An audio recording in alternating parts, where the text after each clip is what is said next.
they come back. They don't get close like this and watch that bird go out and take it. That predator bird go out and take it. And they go out and take it away from them. So one of them will keep him busy and hit it, and the other one will catch that fish and hit some bird. They'll fly back. That's what they're first to pick out. What birds are in the tree? Wow. I'm sorry, say again? What birds are in the tree? These are the Florida Comorites or an Ingas, either or. The Comorite has a straight beak, and the Inga has a curved hook on the end of it. These birds, they swim underwater as well as they fly above. So a lot of people they'll call them snake birds. You'll see just the head and the neck sticking out of the water going across the lake, and then they'll dive down. They will come up 20, 30 yards away and pick up the fly. Seminole Indians used to fish with these birds. They tie a string around their neck and let them go catch a fish, and they couldn't swallow it. They pull back, take a fish, and give them a Like the bald eagle.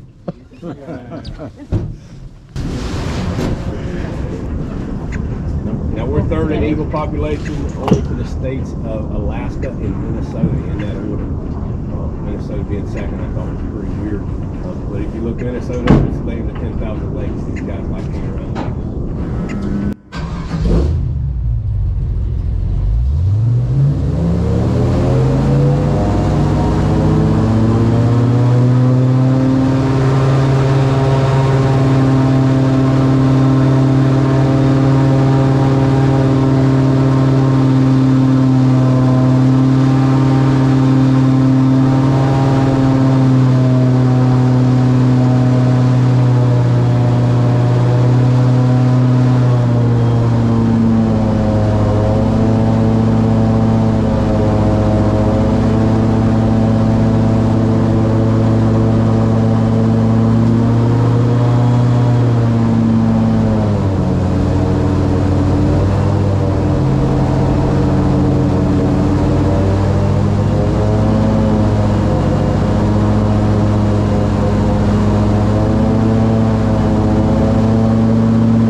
All right, how's everybody like the airboat so far? Okay? Yeah.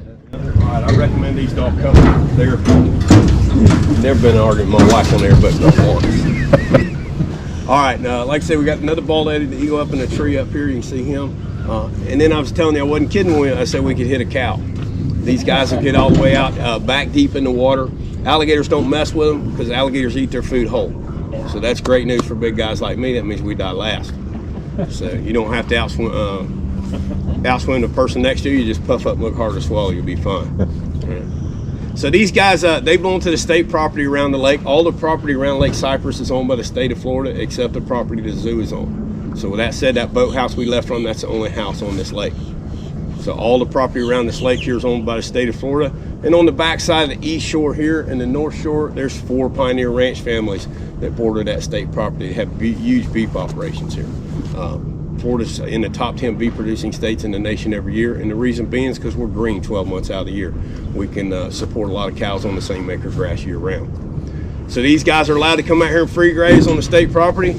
The only stipulation being is when the ranchers have to come collect them for their beef, they have to come out on horseback. They have to cowboy up and do it the old-fashioned way. You can't bring a truck out on state property. So you'll see them out here from time to time on horseback with dogs, gathering these guys up, taking them back to their home pasture. So, and they will get out, like I say, back deep out here. When they get over in the tall grass like this, airboats don't have brakes or reverse. So if they step out of this grass in front of you, it's a wahoo moment. You got to figure out how to drive around that thing pretty quick. And they make a heck of a thump if you hit them with an airboat. We try not to do that. But these 2 shores are backed by ranches. The west shore over here, not the first tree line, but the second one back is Reedy Creek Swamp. That swamp is so big it goes all the way to Walt Disney World property from here. A massive piece of land. And then our final shoreline behind us will be the south shore, where we're going to go all the way around the lake. There's Gardner's Marsh. It's 26,000 acres over down the south side over there. It's owned by the state. It's open to the public, but you can only access it by airboat or walking in. I don't recommend walking. It's nestled between Lake Cypress, Lake Hashtanaw, and Lake Kissimmee. So it's in between those. You can access any of those lakes in the surrounding area around those lakes. You can go back in there, you can hunt, camp, fish, or you can ride around for the day. You just have to bring everything back out with you when you go. So, a pretty cool place to go to. All these factors combined up make this a very unique lake for Central Florida. It's very secluded, it's very rural, but it is open to the public. So you may see some public airboaters out here or fishermen. If you see these guys, wave at them. They're friendly groups. They will wave back. Just don't make eye contact with them. That's a sign of affection for swamp people. Start hearing banjos and feelings get hurt and all that stuff. All right, everybody having fun so far? If you all having fun, speak that now. That's where your spot to walk back from. Uh-huh.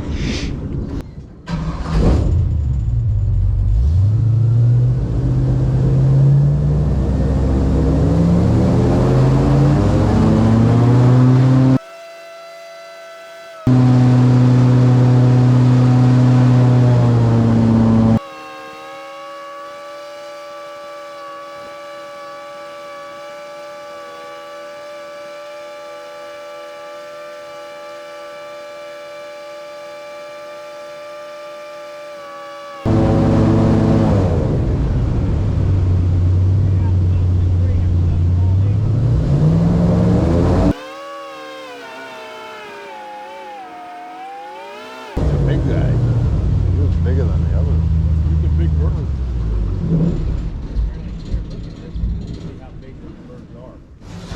He looks bigger than the other ones, maybe. Do what now? Is he bigger, or is it just? He could be a little bigger. He looks See big. the pair together. The male and the female look identical, but if you see them together, the female's usually larger than the pair.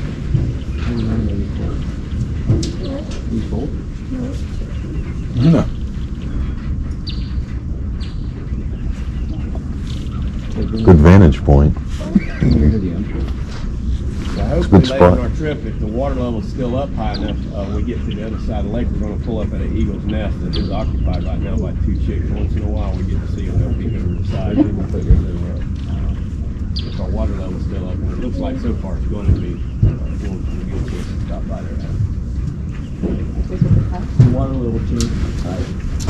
No, it goes up and down. These lakes are fed off the runoff of Orange and Osceola County, and all this water flows south. These are the headwaters of the Everglades. Everything flows south from here. This is the northernmost lake. You can come into Central Florida by boat from the ocean across the south end. Wow. So this water flows out the Yosemite chain of lakes and rivers out to Lake Okeechobee into the Everglades. You go right to the Gulf, to the left to the Atlantic.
What kind of bird is it? Snail kite. Snail kite. The male is all gray with the white tail stripe at the base of the tail. He has long feet, They kind of resemble a hawk.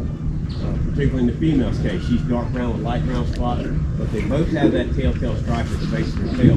We're blessed with a few of them around the lake here, so we basically have an opportunity to get a little bit closer and see some more.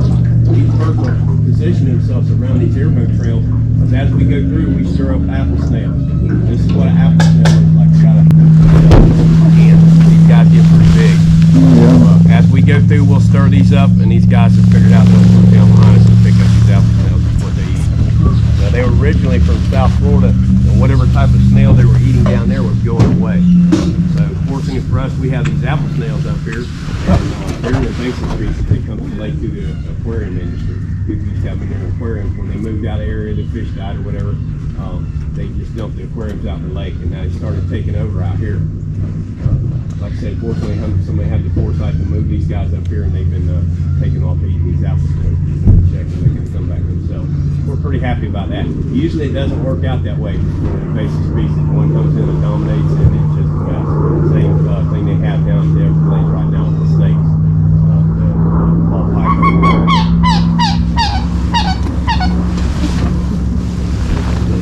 That's a moorhen, a little black duck-like bird. He's walking in the grass right over here. You see his red face. The ones with the red face are called moorhens. The white face ones are called coots. And they're a main staple food source for these alligators out here. I probably saw 10 or 12 of them taken here by alligators. They're there 1 second, the next second they're gone. They get a little too close to that alligator and knock them down. Now these birds are also the moorhens and the coots. As we're going along, they'll run out in front of the boat. And they just dive down as we go over. Like I say, we only draft about an inch of water. So as long as they're in deeper water, they just dive down. We glide right over. There's no prop or brothers or bridges on the bottom of the boat. We just scoot right across. They pop up the back. I've been trying a long time to run one of them birds over. I've never been able to. But anyway, it's fun to see the expression sometimes people when we're cruising along one of them. See the look I walking across everything. Like I say, 95% of the birds we have out here are all aquatic. They swim as well